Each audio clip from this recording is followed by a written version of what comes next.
It is the first day of mandatory minicamp for the Cleveland Browns, and I figured we should have some fun and let's make some predictions. Will be there.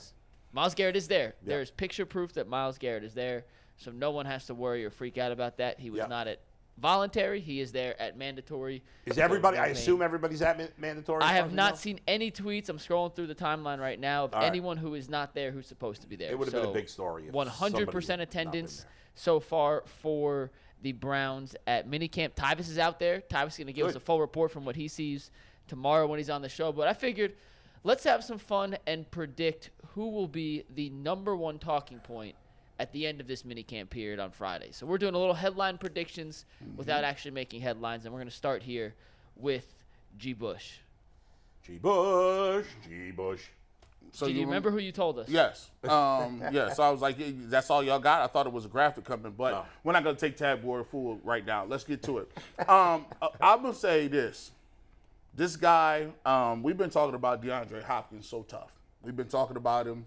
And realistically, the guy who actually was the dude everyone was talking about a little bit before that was Elijah Moore. I think Elijah Moore, during this little off-season program, is going to step up, and people are going to stay and recognize he's just not a little, slot guy. He's a dude that they could do a lot of different things with. I was talking to Hayden. He was on my show the other day, and he was talking about some of the wrinkles they had in the offense with him being in the backfield motion and doing some different things like that. I just think that Elijah Moore is going to be one of the guys that really stands out a little bit because, A, we haven't had that specific type burst and body type. B, I think he's hungry to get a new contract. I think a lot of those guys, not only Donovan Peoples-Jones, not only Elijah Moore, those guys want to kind of resurrect and get their next big deal. So I think Elijah Moore is going to be one of the guys that you're going to see Deshaun Watson throw the ball to a lot. You might see screens to him. He can play a lot of different roles or positions. I just like what he's going to bring to the table, and I think he's going to be one of the dudes people say, well, look, do you really need DeAndre Hopkins? Because this guy, Elijah Moore, looks really, really good. All right.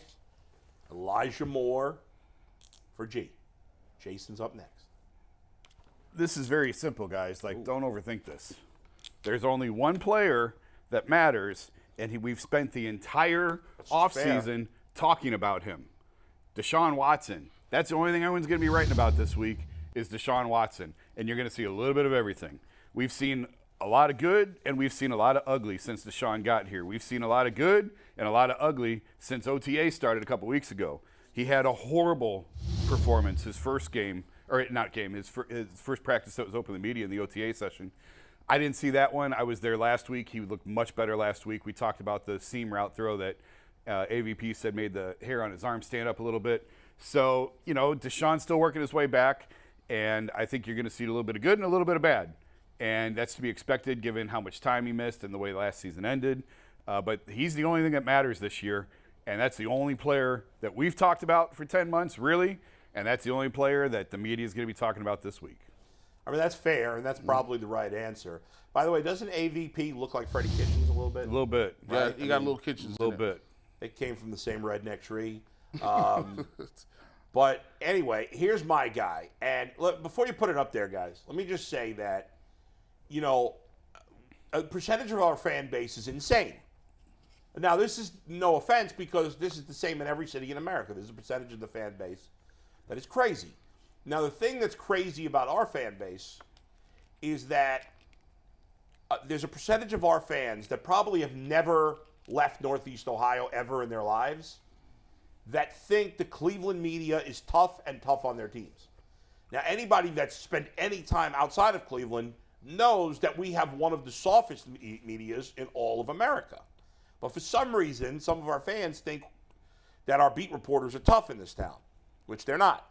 Now, most of our beat reporters that cover the Browns, they are dying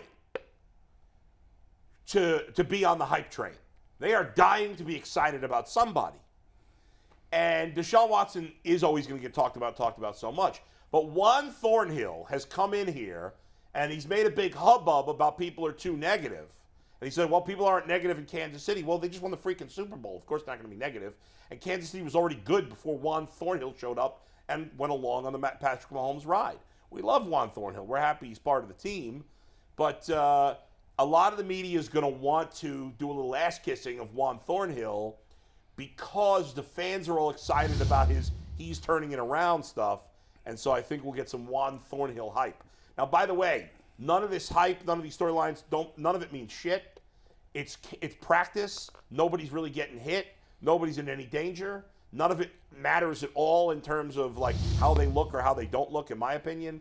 But Juan Thornhill is going to get the love train going his way. Juan Thornhill is going to be the new Trevor Bauer to Bowl. No, I could see it. No, you start out liking him, and then no. I'm telling you, it's the next Trevor Bauer. No, I won't take it to the level of Baker. That it won't reach Baker status. Hey, you better not miss no tackles, dog. Don't you miss no assignments. I see it coming. I see it a mile away coming down the tracks. Things. Number one, Trevor Bauer, much worse human being than Baker. I don't think Baker's a terrible human being. No. I just can't stand him because I just can't stand him. Trevor Bauer's a bad human being, I think. But no, I honestly have no beef with Juan Thornhill. I'm joking around, picking on That's how it starts. The insaneness that we have to be positive because we're all supposed to be cheerleaders for the team. But I think Juan Thornhill's a nice player. And I think, if he plays well. Now, if he doesn't play well, I'm going to be on his ass.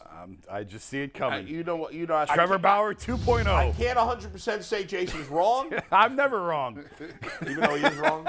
But, no, I don't Oh, I God, don't see except that. when it comes wow. to That was ugly. That was bad. That was That was ugly. bad. That's where I'm wrong. I think if you drill down on that a little bit, that happens all the time in this city. Like, I always joke and tell people, here, all you got to do is say, pick one restaurant you like in Cleveland, pick one random road, and then pick a little suburb and make a story about it. They'll love you to death. They'll love you. Oh, yeah. When he tweeted, Juan Thornhill this week tweeted, the food in Cleveland is hot. Oh my God. Listen, there were people losing their minds. This guy gets us. He understands exactly what we've been going through. Yeah. This guy's through and through. Don't let him show up to a Guardians game. Don't let him be in a Guardians Yankees game. If he shows up wearing a Jose Ramirez jersey, it's all over. 3 extra credit points. They're gonna boost his Madden rating from an 82 to an 87.5. That's right. I'm like, this guy. That's all you gotta do. That's all you got to do. Indoctrinate yourself, dog. There's going to be people. There's already a protest of why is Juan Thornhill not on the every top 5 list of best safeties in the NFL. He actually is the best safety. You didn't even really know. No doubt. Definitely on the watch list. Yeah, absolutely. But there's nothing really out of mini camps and mandatory OTAs that matters. No. Like it matters to the players and the coaches. But there's nothing that we the media or fans really learn. Did y'all hear what Jim Schwartz said the other day? What'd he say? He was like, so tell me about tell me about what you guys have, the growth that you've had in a couple days. He said, growth? We ain't done nothing. Yeah. He said, bro, it's too early for all that. He's like, I gotta see people with the pads on. I gotta see people when they get physical. He said, defense is about physicality. I can't tell you, these guys are growth? Like, what are you talking about? Well, but I didn't hear that. I was there and I didn't hear that. But the only thing I will say about this whole point of the season, not so much training camp, but even the stuff that's already passed, is Kevin has said multiple times how important these installment sessions are in this offseason program that really they didn't have because of COVID and because of the OTA boycott that Treader led. They didn't have that for a number of years. They did have it last year, and it didn't really help on the field. But they had the Deshaun thing hanging over them. So this is really the first year where it was clear, crystal clean waters the whole way, where there was not a big storm to navigate. First time in his 4 years. First time. It's season. Unbelievable. Yeah. That he's been here as long as he has, and this was the first time he had a full program with no COVID restrictions, with no quarterback restrictions. Yeah. You know who your guy is. You know you're going to have him day one. Yeah. And he has really put an emphasis multiple times, he said, of how important these sessions are. Not so much the training,